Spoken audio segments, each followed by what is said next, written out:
I'm joined today by the Minister of Education, the Minister of Agriculture, Land and Fisheries, and the Minister of Foreign and CARICOM Affairs. They will each speak on some topics that we would like to bring to the attention of the public, and afterwards we will take questions. So let me move right away to the Minister of Education. Thank you very much, Minister Nabara, members of the media, viewing and listening audience. The Ministry of Education wishes to announce a change in the date of the SEA, formally scheduled for June 10, 2021. This has become necessary due to the trajectory of the COVID-19 pandemic and the ensuing challenges posed by the health regulations at this time. During initial stakeholder consultations held on April 22, 2021, the COVID-19 seven-day average for Trinidad and Tobago was 89, with new cases at 81. Due to concerns about the safety of face-to-face interactions with those numbers of positive cases, and taking into account the students who had been working diligently towards having SEA on that date, the decision was taken to leave the examination on June 10th with the clear understanding that physical preparation classes were not likely, and the desire to cause the least disruption possible to these students who have already been through a challenging time over the past 14 months. When this decision was announced on April 28th, the numbers had increased from 81 to 223, with a seven-day average of 136, up from 89. As we speak today, there has been an even more rapid increase in the infection rate of the virus, with new infections reported at over 600 in recent daily updates, and a current seven-day average as high as 478. The government has put strict and robust measures in place to reduce the COVID-19 numbers, and the Ministry of Education, along with the rest of the country, has been monitoring the COVID-19 numbers daily to gauge how quickly the decrease would be realized, and we all acknowledged that the exam could only proceed in an atmosphere of safety for all stakeholders. This remains the government's first priority. On August 20th, 2020, when the last SEA examination was held, the number of infections reported was 81, with a seven-day average of 52.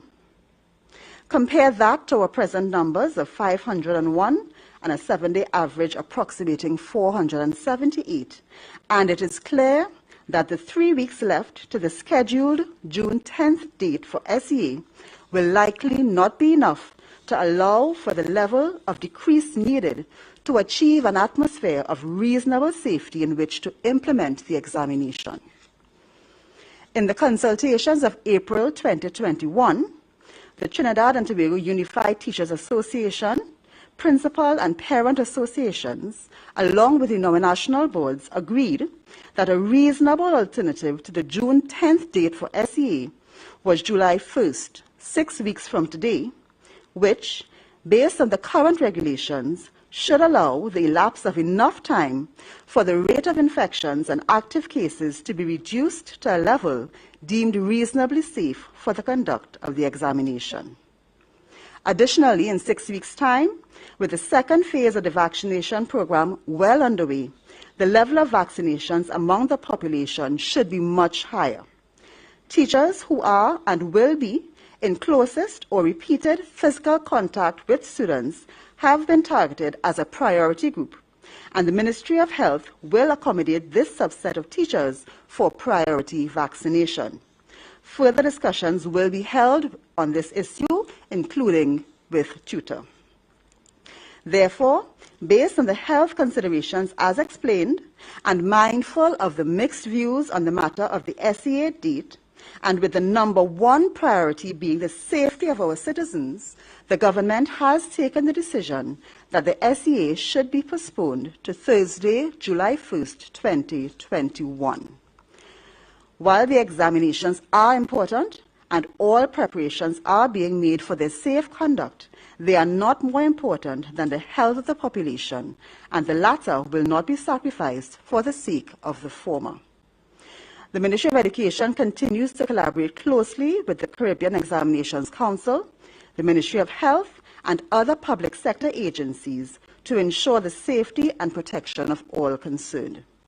It should be noted that the CXC, which administers the SEA examination, was written to on April 23, 2021, in light of the rapid uptick in COVID-19 positive cases, to alert them to a possible date shift, and the schedule was also at that time reworked to accommodate that possibility. The Ministry of Education is therefore on track with all preparations, and the results of the SEA are expected to be released in the second week of September to facilitate the placement of students in secondary schools by the third week of September. Thank you very much.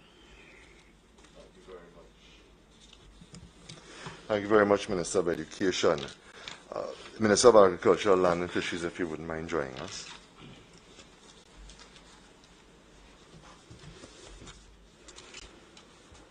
Good afternoon. Thank you very much. Thank you very much, Minister de Nobrega. Since the start of COVID, or the intensification in March 2020, the Cabinet appointed a subcommittee to deal with issues relating to business, jobs, and food in particular, agriculture included.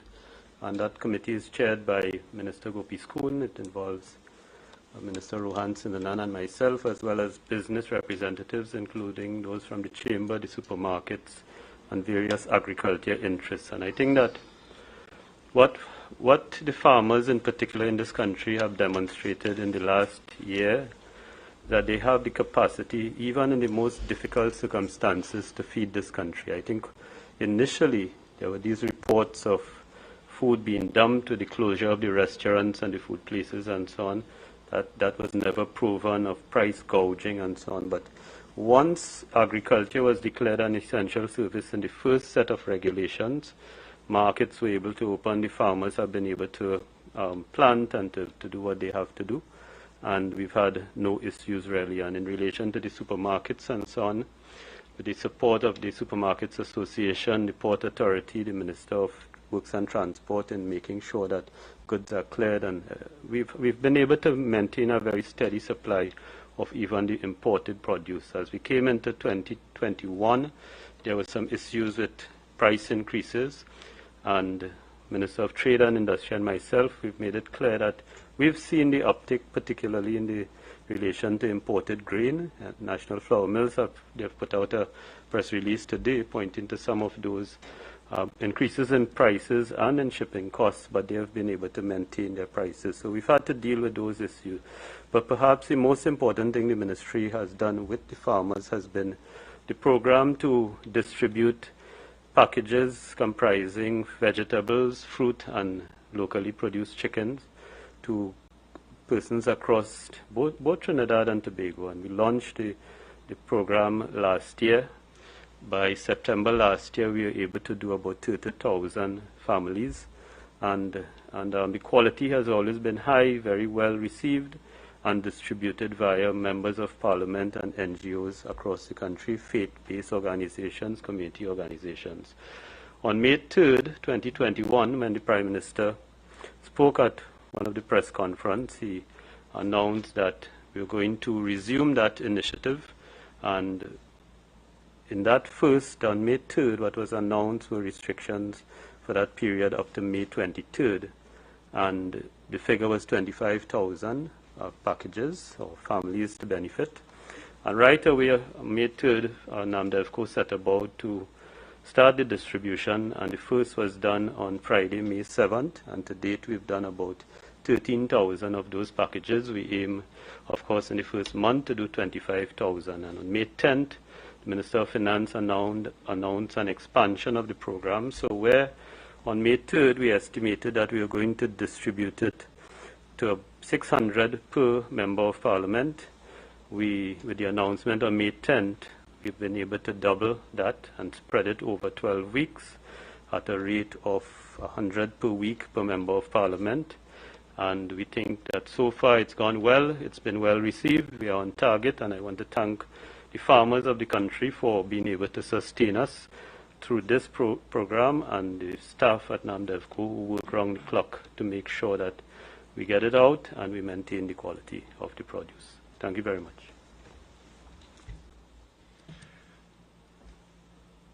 Thank you very much, Minister. I want to, as MP for Diego Martin Central, I want to take an opportunity to tell you thank you. Even at my constituency office, we were distributing yesterday, so thank you very much. Minister Brown, I believe you're here to speak as well, so if you would join us.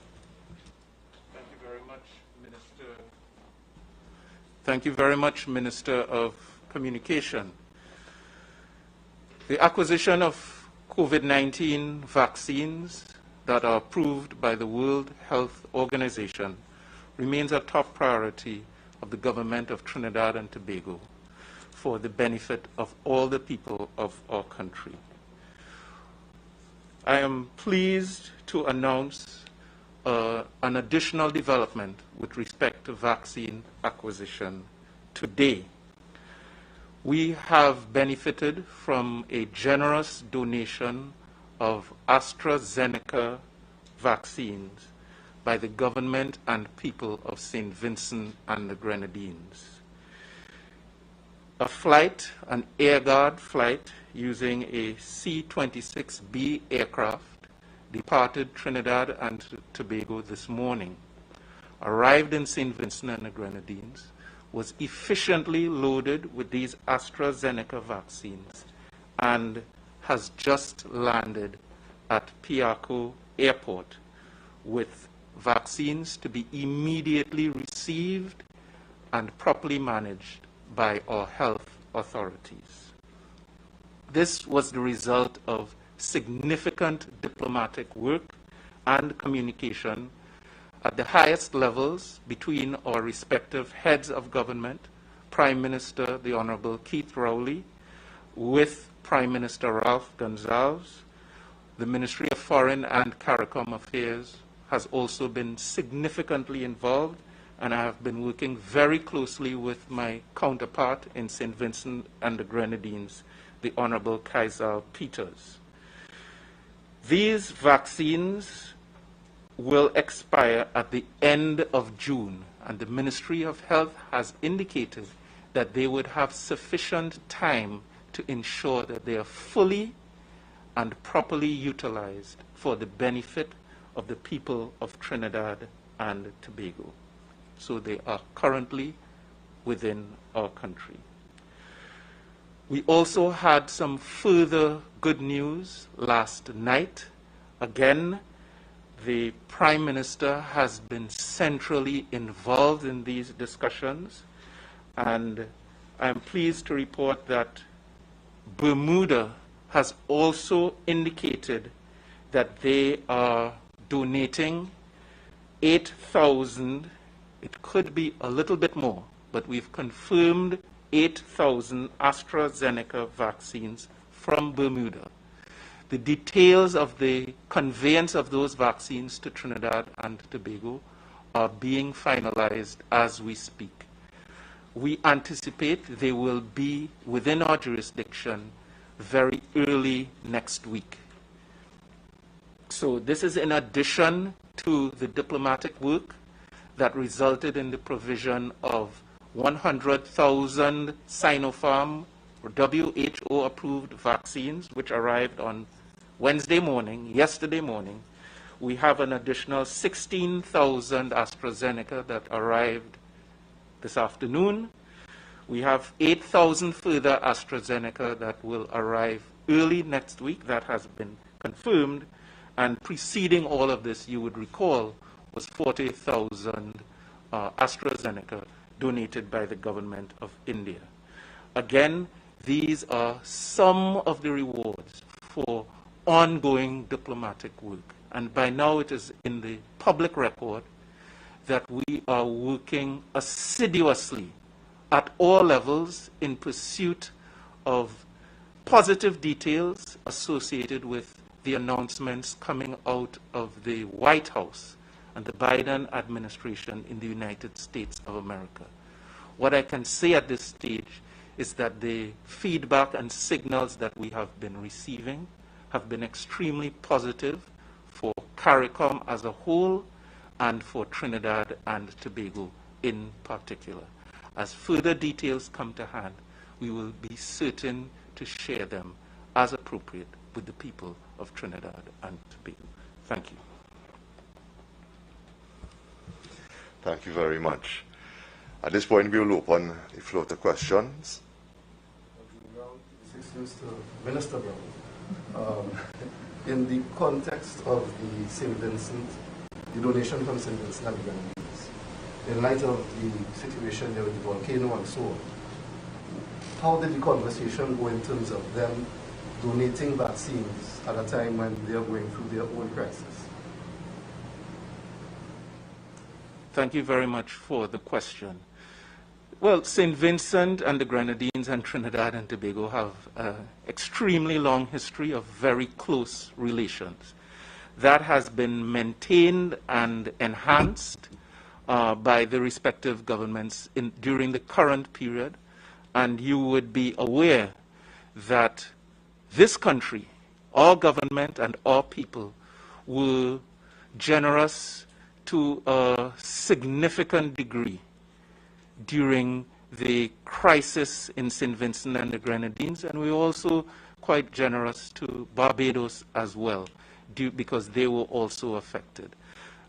So in terms of the most recent exchanges, there's been a significant volume of resources transferred from Trinidad and Tobago to St. Vincent and the Grenadines, and that certainly has engendered some additional warmth and gratitude. In addition, the CARICOM and the government of St. Vincent and the Grenadines have been mindful of this serious situation with respect to the pandemic here in Trinidad and Tobago. They have been confronted by some challenges. I don't want to go into all of the details. There's some significant vaccine hesitancy, particularly in some of the smaller islands in the region. And there's a sense of responsibility that while they work on confronting vaccine hesitancy, no island wants to end up with vaccines that would have to be discarded. And therefore, some of these elements came together, all anchored by the strong and consistent advocacy at the international level by our Prime Minister, which has resulted in recognition that Trinidad and Tobago certainly is a very important and attractive destination for vaccines at this time. I'm hoping that next week and in the coming weeks, we will be able to share further good news as the result of the ongoing advocacy and attention to the circumstances in Trinidad and Tobago. You mentioned 16,000. That's from St. Vincent and the Grenadines. That is correct. And so 8,000 from Bermuda. These are not necessarily vaccines that they need at this time. No, well, they aren't. And the discussion went into to explore those details, and we certainly are not depriving anyone of vaccines. The offer was made by St. Vincent and the Grenadines and graciously accepted by the government of Trinidad and Tobago. Okay, Minister Dolly, I'm looking at the CXC timetable here, and so you spoke about SCA, but looking at CXC, we have some of the languages. We have the orals happening on June the 1st, which is, if you calculated, about 11 days from now. Maybe some and then mid-month. I mean, you'll know this better than me, actually. Mid-month, the rest pick up music and so on. These orals, Portuguese, French, Spanish, any consideration to postponing them at all? Just to note that as of Monday, CXC would have written, Monday or Tuesday, they would have written expressing their views on possible postponement and some other recommendations that have been forwarded, notably from the Caribbean Union of Teachers, and the recommendations also coming out of the different member states of CARICOM. So CXC would have responded to us on these matters, and we would have sent forward a position based on our circumstances at this time. We would be in support of a postponement not more than 3 weeks. There are some issues surrounding the students, for example, in St. Vincent and the Grenadines, that need a closer look, and so all of the member states have been asked to, by today, submit their views based on the recommendations of CXC, and Trinidad and Tobago would have done so today. Another thing to mention with respect to orals is what has come out of the curriculum division and discussion with the local registrar and so on, is the possibility of using the virtual technology and having the teacher and the student separate and interacting on virtual technology, so that though the oral can continue, it will not necessarily involve them being in the same space, so as to maximize the health of both the teachers and the students. So those discussions are also ongoing, and so we look now to the response of CXC as they collate the responses of the region on the recommendations that they have advanced based on the recommendations of COSAD, and that would have involved the ministers of education. And so that discussion is actively ongoing. However, we have indicated that we would not be against postponement of maybe 3 weeks, because to go beyond that will lead us into other difficulties in terms of the timing of the exams, the results that the students will get, and it catapults into a different level of difficulty with them getting into different universities and so on. I'll just press you on the 3 weeks. The 3 weeks is specifically referring to the June 1st orals, or does it 3 weeks? The entire start of the exam. Okay, because let's say about the 20th or so, the 20th of June is roughly when some of the, let's say, the science written papers.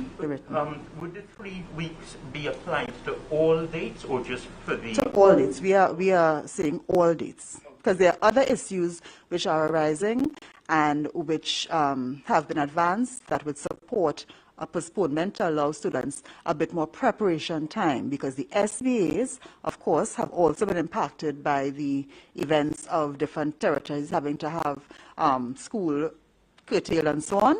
And so we are also supporting from Trinidad and Tobago increased deadline for the SVAs and in a 3-week delay in the start of all examinations. One question, Kimberly D'Souza from TTT News. My question is to Dr. Dolly. Just going back to the priority consideration for the school personnel, we have the 1,000 Sinopharm vaccines that we're supposed to be rolling out tomorrow. We're also getting donations from Bermuda and St. Vincent. Can you just give us an update on how soon you think the school personnel will be vaccinated? Well, I can't give you an update as to the schedule, but I can let you know that we have provided all of the information to the Ministry of Health, and they have contacted us as of today indicating that they want to have that priority subset given to them by next week. And so we will be having that discussion to ensure that we forward those particular names of that subset to them by next week. To the Education Minister, could you also give a sense of the... Oh, sorry. Sure. Minister Brown, you know that our TNT embassy in Washington was supposed to have a meeting with the U.S. coordinator for COVID, and Mr. Gail Smith. That meeting was supposed to take place yesterday. Could you give us any update? Did the meeting come off, and is there anything you can share with us from that?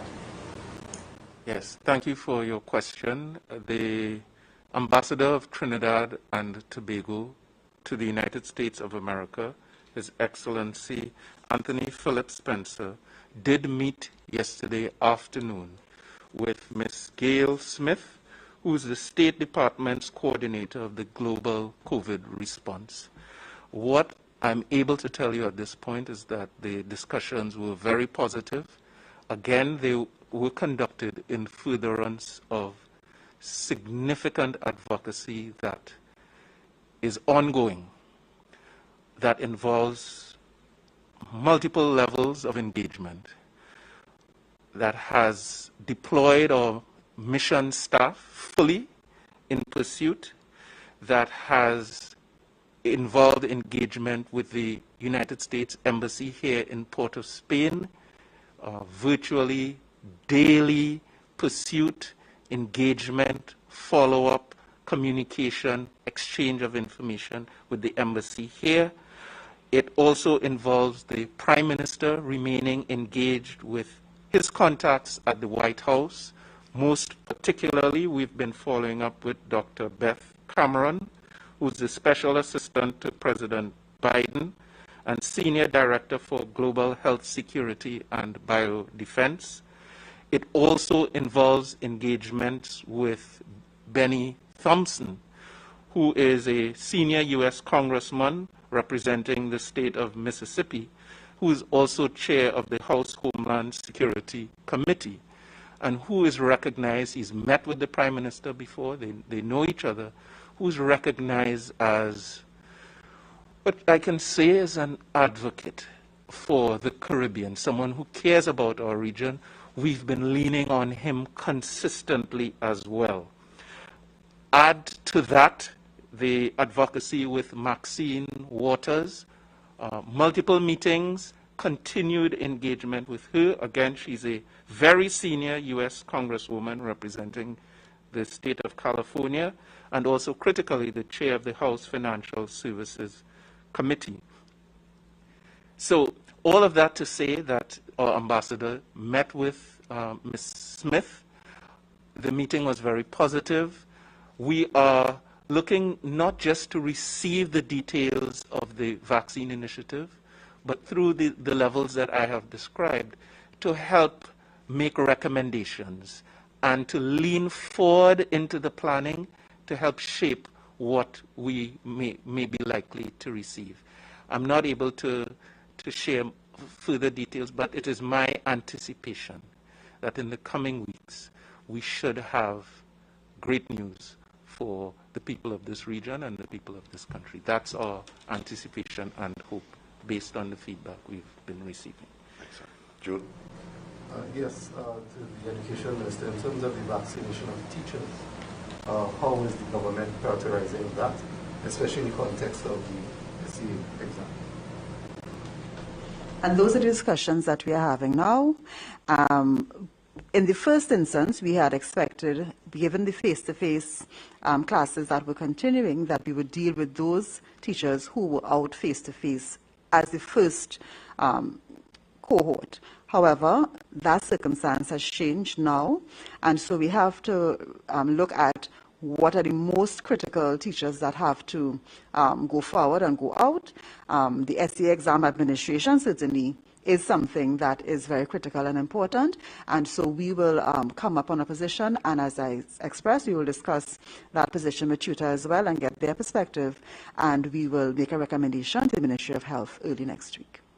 Is it the government's desire that teachers who are doing the exam, conducting the exam, have to be vaccinated? It is not the government's desire, but it really is a desire of the country, because we want to ensure that the safety of our students are paramount. So not only the teachers who are doing the SEA, but they're also, in terms of CSEC and CAPE, the moderators for the different SVs and so on. So there are quite a few categories of persons that we have to look at, the vice principals and principals who may be out all day. There's also the civil staff in the school that would be assisting with preparations. So we have to look among the different categories of persons and make some decisions around that. There was a question about deferrals, requests for, I'm wondering if it's like SCA and CXC level. We wanted to get like a feedback as to if people are taking up the offer, what sort of response? With regard to CXC deferral requests, the number we have at this time, based on the information from the local registrar, would be 402 candidates. broken up into 201 from public secondary schools, private candidates 182, and from private registered schools 26 candidates, giving us a total of 402 candidates up to this time seeking deferral to 2022 CXC examinations. And with respect to the SEA, we have of the 19,829 students registered to write the SEA, 178 requests for deferral coming from 88 schools, primary schools. The question would be the practicality also. Well, two questions. Let me break this up into two sections. There will be a space because a lot of schools will tell you that they are really packed and that they really try and people are begging for a place and you know, these very soft-hearted principals will always try to squeeze in one or more. So there may be a space consideration, that's the first thing. And the second is, where does the decision lie to grant the deferment? Does the decision lie in the ministry, or do you delegate that to each principal to say, well, we could fit in Tom, Jane, and so on? When this matter of SCA deferrals, and I'll deal with CXA after, when the matter of SCA deferrals was raised, it really came out of the meeting with the stakeholders. And they expressed that though repeaters at standard 5 would be a normal part of the education landscape, there would have been some students who they feel, based on the circumstances, would need to repeat and would not need to go through the whole SCA examination to be able to do so. Because that's the usual thing. You do the exam, and based on the results, you repeat. And so the discussion really centered around principals being able to make that recommendation based on the requests of the parents. So it comes, the parents have to request it, and the principals have to recommend it, and certainly with all of the considerations of space and logistics included. Right? So that was the SCA. And it was always recognized that there would not be accommodation of large numbers, but it really was put in place to deal with the most vulnerable students who needed that. With respect to CXC, the students do have a right to defer because that is advanced to them from CXC. So at that level, the principal does not make a determination about their ability to defer or to write the examination at a later date. But the issue would be their ability to accept the student back into the classes as a repeater. As we know, that's not a new concept in Forms 5, a repeat of Form 5, that's not new. However, it really does, as it always does, come down to, can the school accommodate the logistics, the teachers, and so on? And also, it has also to do with the student and, their performance, not just necessarily academic in the school. So that has always been a part of the landscape. So students who are seeking to defer their examinations, at this time, they are not necessarily going to have the ability to repeat it at the school. That is a decision of the principal, as it has always been.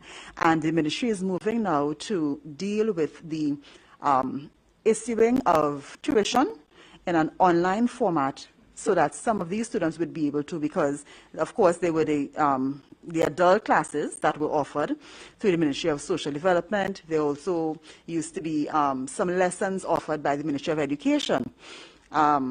Those were all physical. In our present circumstance, those physical classes have had to stop. And so we are seeking now to institute that same level of tuition in an online environment so that students who are deferring and do not have the option of going back to the school environment, or maybe do not want to, can take advantage of that. So we are in the planning stages of that virtual open school, we call it that, at the Ministry of Education, which will allow students who have deferred to also access tuition. Question to the Foreign Affairs Minister. Given the expiration date that you announced of the vaccines, what assurances from the Health Ministry that these will be used in time so that we don't have a situation of vaccines having been expired? Yes, that's an important question. By nature of my duties, I communicate and work very closely with the Minister of Health and the Chief Medical Officer. What I can say on the issue of the expiration of vaccines is that our health team in Trinidad and Tobago know exactly what they are doing. They've programmed the expiration dates of the various vaccines into their vaccination rollout schedule, already including the currently considered donations, the ones that are coming in today and the next week. We do not anticipate wastage of a single vial. So those issues are being well considered, and bear in mind that we now have some experience under our belt in this country in managing. I think there's been some good initial exposure, and as more vaccines come in, the health team will be building on the experience and the lessons learned from the initial weeks. So it's an important consideration, but that is being folded into the programming and being well considered at this time. I assure you of it. Conversations with the United States and the government there, so far, any sense of the expiration date of the vaccines that they plan to donate to other nations, including ours, who could benefit from that? No, we don't have those details as yet, as we've continually indicated. Some of the technical specifics have yet to be finalized and shared with the global community and the potential beneficiaries. So, but again, the United States has made it very clear, the White House has made it clear, that what they're seeking to do is to really establish themselves as the global leader in changing the paradigm with respect to constrained vaccine access for developing countries. I am certain as part of those calculations, they would ensure that sufficient time after donations are made, sufficient time would be formulated to ensure that the vaccines can be utilized. Again, we're in constant communication with the decision makers, with the technical people, and there's a very positive sense that what will be disseminated will be very useful to the global community and small island states like ourselves. One more question for the Education Minister. Dr. Dolly, there's a subset of the population who are saying that, my children have been preparing for the exam for June 10th, and they're wondering, why they just can't get it over with, or why they can't do the exam. Is there anything you can tell these parents to kind of get them on board and support the extension of the SE date? We would have waited until now to announce any change because the government did not want to disappoint the students who have been diligently working for June the 10th. So when we discussed it in April, even though the numbers were higher than they were in February, when we did the first phase 1 reopening of schools, and even in the face of not being able to open the primary schools on April 12th as we had hoped, we still stuck with June 10th, really hoping that the measures put in place to dampen the numbers would be effective. But up to last night, I think we saw how many persons arrested for breaking the curfew.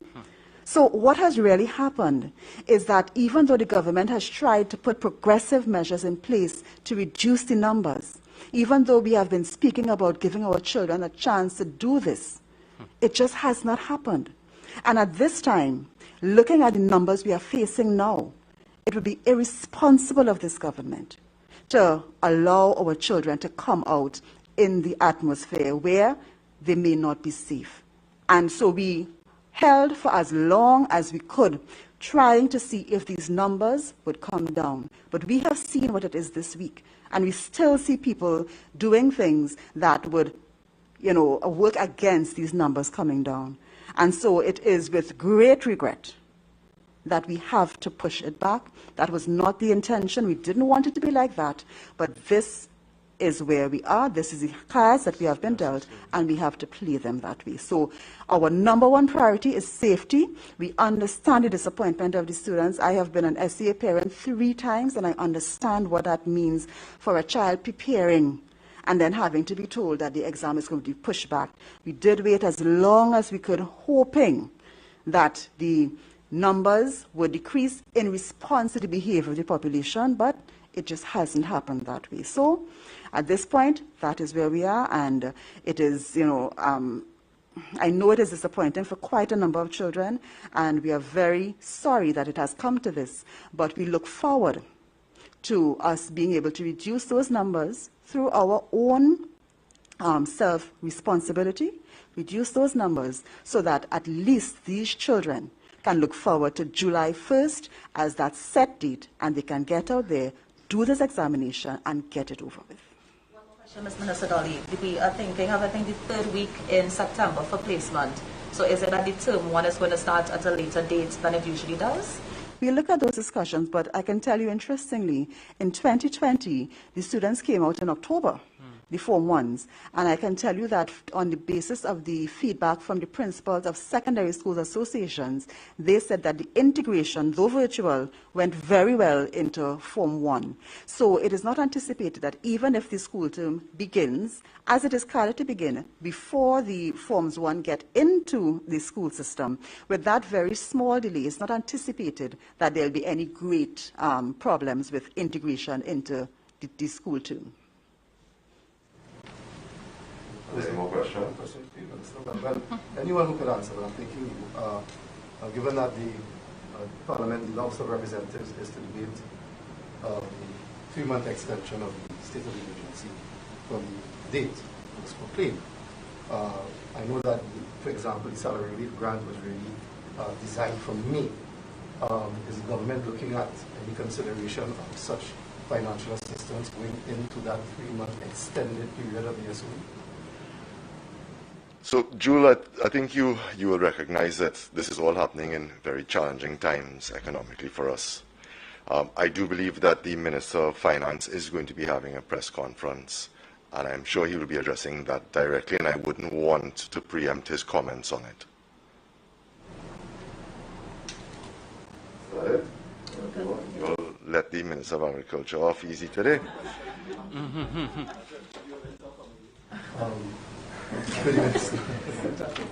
Mr. Abrat, my apologies.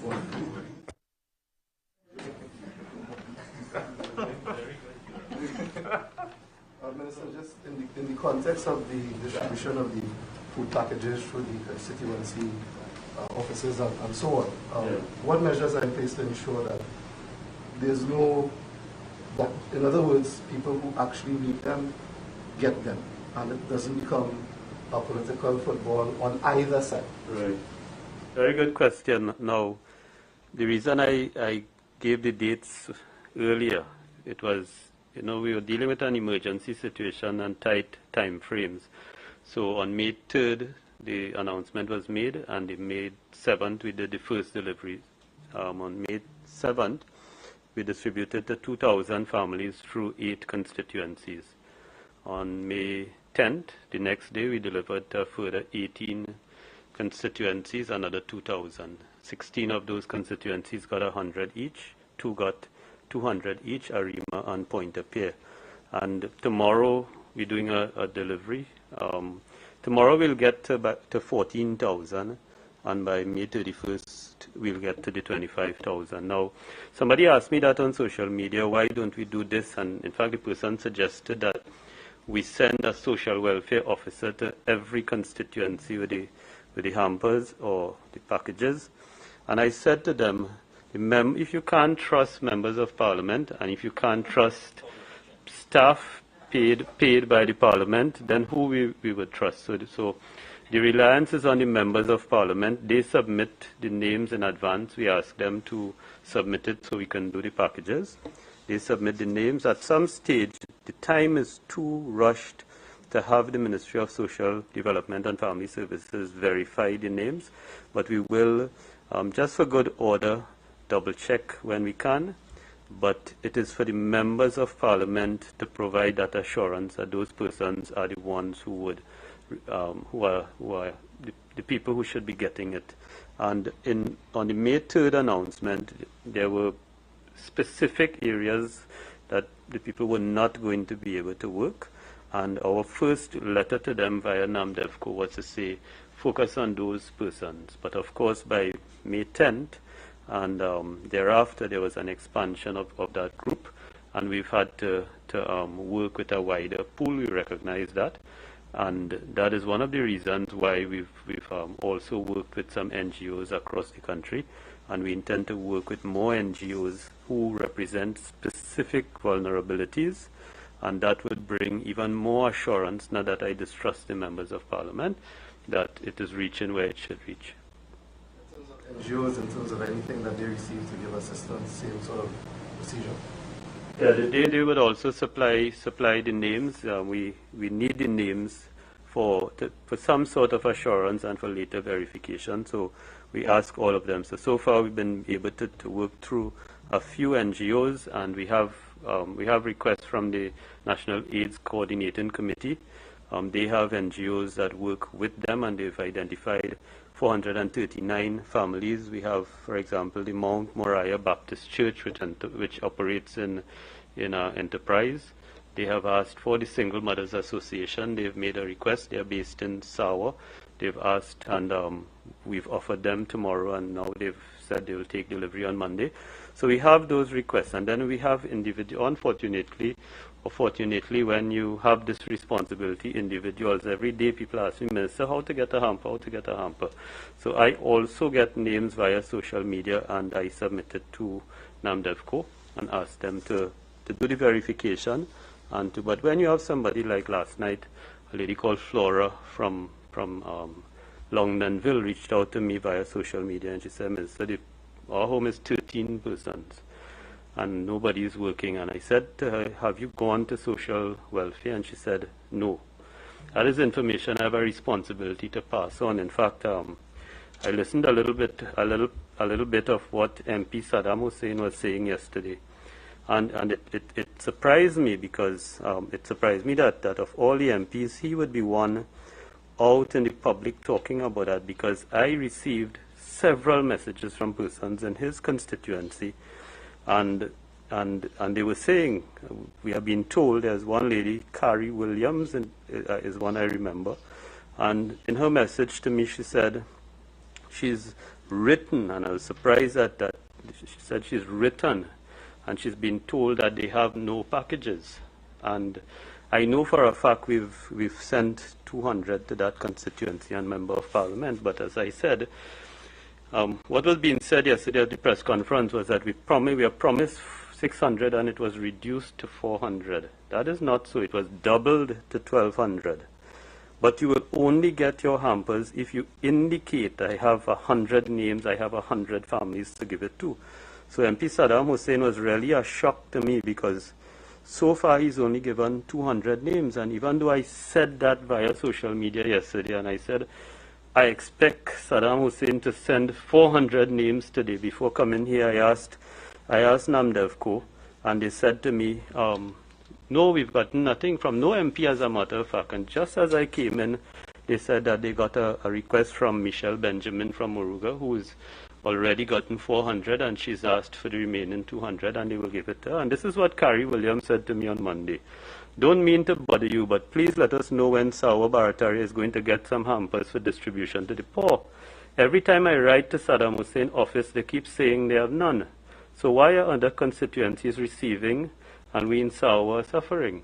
So that I had to act on that, and I told her that if packages have been given, but if we are moving so quickly to give the people who need them the packages via the MP, and you have an MP in Sawa Barataria who has only been able to give 200 names, and goes on a press conference and says, well, the government is denying me, the PNM is, something is wrong with him, he needs to get his head examined.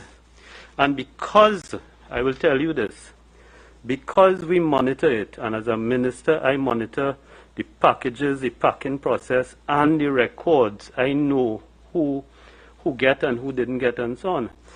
And when I heard from NAMDEVCO that they were preparing for Sawa Barataria, but not getting the names, and had received a request from 2 NGOs in Sawa Barataria, I named a third one today, the Single Mothers Association. 2 NGOs in Sawa Barataria reached out to NAMDEVCO, and they got packages for distribution. And that gives me some assurance that while Saddam Hussein sits wherever and does nothing, somebody in Sawa Barataria, 2 NGOs and 2 long-standing ones in Sawa Barataria, they got packages, and people like Carrie Williams, who wrote to me, may eventually get via an NGO. So the 2 from the Sawa Barataria, Barataria Improvement Group, and I can't remember the name of the other one. Progress is the name of the other one. They got, and we do that. Now, as you prepare the packages for distribution, you would find that because of the volume of the produce, you may have some extra packages. We're able to generate more than we thought. And it is the NGOs we reach out to say, well, okay, we estimate that in today's distribution we'll have 50 extra, and we can give it to you. The people who have asked, as I say, are the National AIDS Coordinating Committee, Single Women Association, Mount Moriah Spiritual Baptist Church, Police 2nd Division Welfare Committee have asked for 1,000, and National Carnival Bands Association has asked for 100, and we intend to try as far as possible to deal with all those requests that we have. So working with NGOs is the way to us that gives us further assurance. And all the members of Parliament who are working with their committees, for example, MP Munilal was one of the first to reach up to 400, and I think he will go beyond 600. And if he goes beyond 600 in his community, and we are able to deal with it, we would deal with it. And this continues into June and July.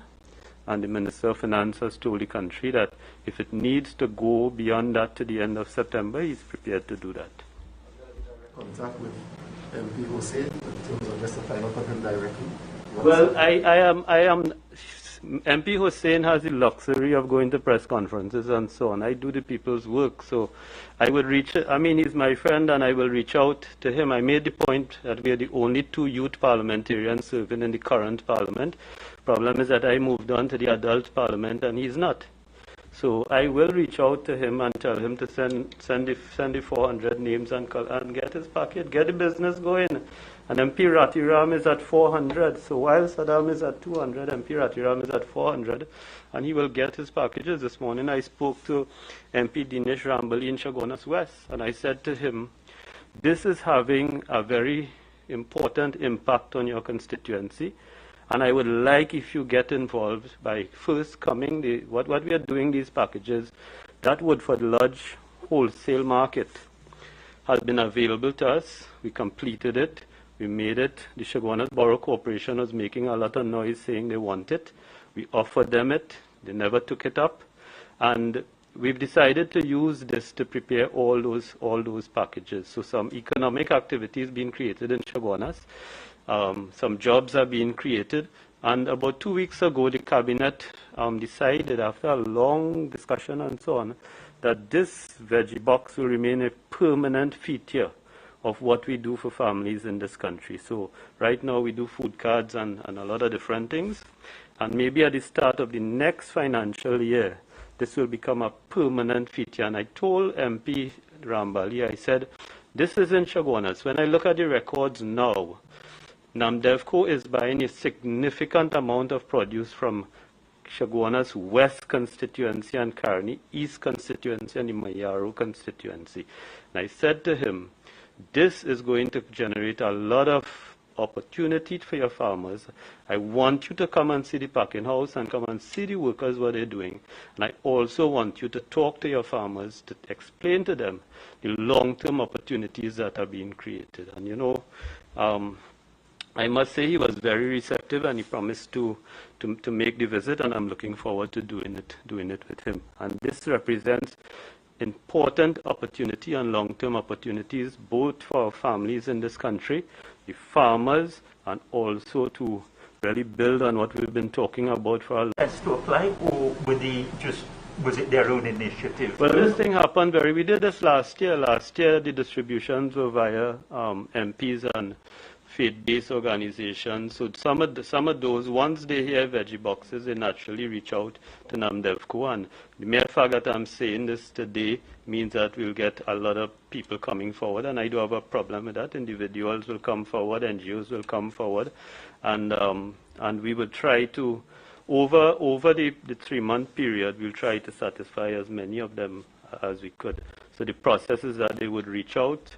The restriction of the current restrictions mean that they may not bring a letter to the office, they may not be interviewed. So a lot of them are doing things via social media, and we are accepting that.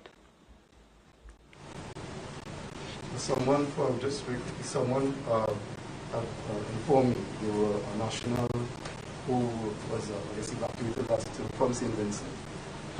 She and her son had received their first dose of AstraZeneca in St. Vincent, but have had difficulty getting their second dose in Trinidad and seeking some assistance. I'm not sure exactly which minister we go to.